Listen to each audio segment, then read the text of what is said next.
सुस्वागतम. ठरलं तर मग मालिकेच्या येणाऱ्या आठवड्यामध्ये अतिशय जबरदस्त आणि वळण घेणारा ट्विस्ट आपल्यासमोर आला आहे.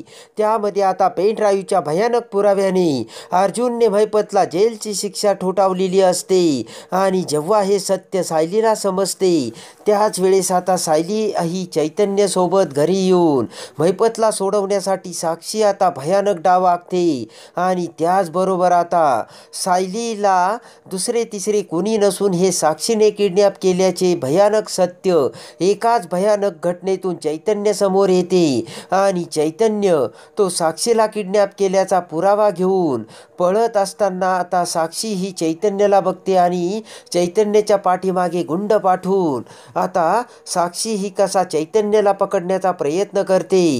आता जीव मुठीत घेऊन भयानक पुरावा घेऊन तो पळत असताना आता चैतन्य हा तो पुरावा अर्जुनला देणार का? आणि जेव्हा तो पुरावा घेऊन चैतन्य पळत असतो त्याच वेळेस आता अशी एक भयानक घटना घडते की त्यानंतर आता तो पुरावा चैतन्य हा अर्जुनला देण्यात यशस्वी होतो का? तर सायली ही चैतन्याला पकडते का? हे बघण्यासाठी हा व्हिडिओ शेवटपर्यंत नक्की बघा. त्यामध्ये आता सायलीने अर्जुनला तो पेन ड्राईव्ह चैतन्याच्या बाईकमध्येच ठेवला असल्याचे सांगताच आता सायली आणि अर्जुनने भयानक प्लान केलेला असतो आणि ज्या वेळेस आता चैतन्य हा साक्षीला बाईकवरून घेऊन जात असतो त्यावेळेस आता अर्जुन सायली हे चैतन्याचा पाठलाग करतात.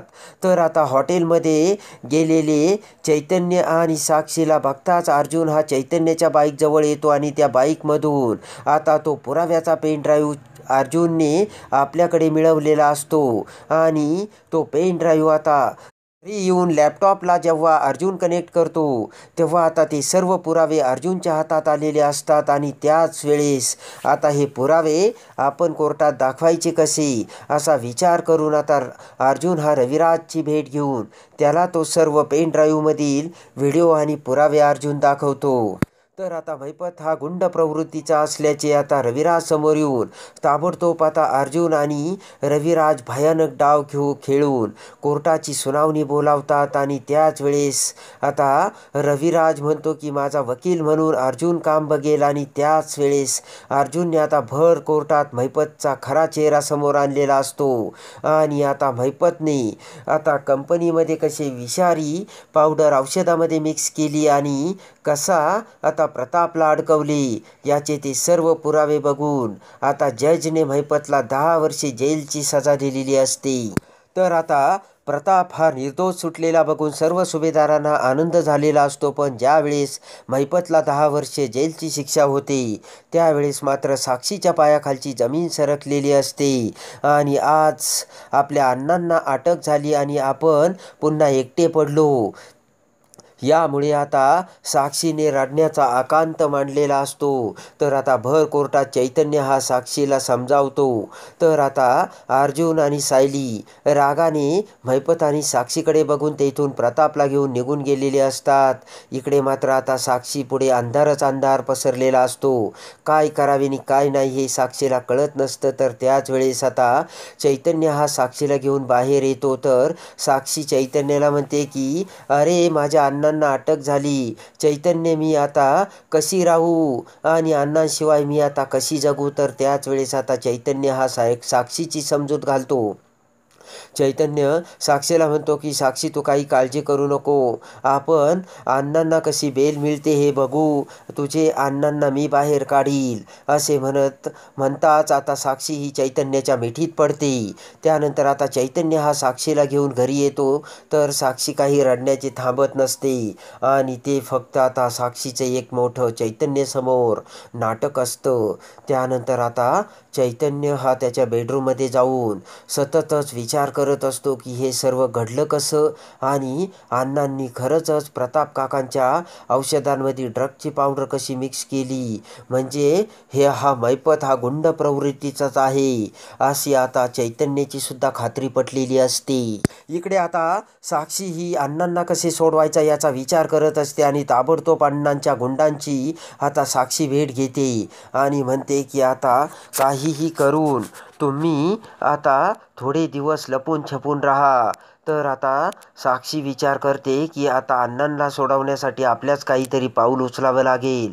तर आता काही गुंडांना साक्षीने तिचा डाव सांगितलेला असतो आणि कसेही करून आता जेलमधून अण्णांना बाहेर काढायचेच असा प्लान आता साक्षीने आखलेला असतो. इकडे आता साक्षी तिच्या बेडरूममध्ये येते आणि तन्वी बरोबर फोनवर बोलू लागते आणि लगेचच आता साक्षी म्हणते की त्या सायलीला किडनॅप जर मी केले नसते तर बरं झालं असतं. अण्णाला जेलमध्ये तरी जावं लागलं नसतं आणि माझ्याकडून खूप मोठी चूक झाली. तन्वी म्हणते की अगं एवढी मोठी गोष्ट करताना तू अण्णाचा एकदा तरी सल्ला घ्यायला पाहिजे होता. तर खरंच साक्षी म्हणते मी माती खाल्ली आणि मी त्या सायलीला किडनॅप केलं. जे आता त्यांचे बोलणे चालू असतानाच पाठीमागून चैतन्य पुन्हा साक्षीला बघण्यासाठी येतो आणि लगेचच चैतन्य हा साक्षीचे बोलणे ऐकतो. म्हणजे आता सायलीला दुसरं तिसरं कोणी नसून साक्षीने किडनॅप केल्याचे सत्य आता चैतन्यसमोर आलेले असते. त्यानंतर आता साक्षी ही बाहेर जाताच आता लगेचच चैतन्य हा साक्षीच्या रूमची झडती घेतो. तर त्या रूममध्ये आता सायलीची पर्स आता चैतन्याला मिळालेली असते. लगेचच चैतन्य ती पर्स उचकतो आणि त्यामध्ये आता साक्षीने सायलीच्या मोबाईलमधील काढून ठेवलेली ती सिम कार्ड आता चैतन्याला मिळते. ज्या वेळेस आता साक्षीने सायलीची पर्स म्हणजे बॅग घेतलेली असते त्यावेळेस ते पर्स साक्षीकडून तिथेच राहिलेली असते आणि फक्त बॅगच साक्षीने जाळून टाकलेली असते आणि सायलीचा मोबाईलही त्याच वेळेस साक्षीने जाळून टाकलेला असतो. इकडे मात्र चैतन्य ती पर्स आणि ते सिम कार्ड बघताच ताबडतोब ते सिम कार्ड आपल्या मोबाईलमध्ये घालतो. तर त्यामध्ये सगळे सायलीचे कॉन्टॅक्ट्स डिटेल्स त्यामध्ये सेव्ह असतात. ते बघताच साक्षीने सायलीला किडनॅप केल्याचे सत्य आता चैतन्यासमोर येतो आणि म्हणतो की इथे राहणे आता काही खरं नाही. जर हे साक्षीला समजले तर साक्षी आपलासुद्धा जीव घेईल. कारण ह्या अण्णा आणि ही साक्षी चांगलेच मुरलेले दिसतात आणि आता आपल्याला इथून निघून गेल्याशिवाय पर्याय नाही असा आता चैतन्य विचार करताच आता पाठीमागून फोनवरचे बोलणे आवरून आता साक्षीचे लक्ष चैतन्यकडे जाते आणि चैतन्याने आपले सगळे बोलणे ऐकले हे आता साक्षीच्या लक्षात येते. पण त्याच वेळेस आता चैतन्य म्हणतो की ताबडतोब आता हा पुरावा आपल्याला अर्जुनकडे द्यायला हवा आणि ताबडतोब आता चैतन्य हा तिथून जाऊ लागतो. पण त्याच वेळेस साक्षी ही आता चैतन्याला बघते आणि ताबडतोब साक्षी ही आता मैपतच्या गुंडांना आता चैतन्याच्या पाठलागावर पाठवते. साक्षी म्हणते की त्या चैतन्य गडकरीला काही पुरावा तर मिळाला नाही ना आणि ताबडतोब त्या चैतन्याला पकडा. तर गुंड आता चैतन्याचा पाठलाग करू लागतात.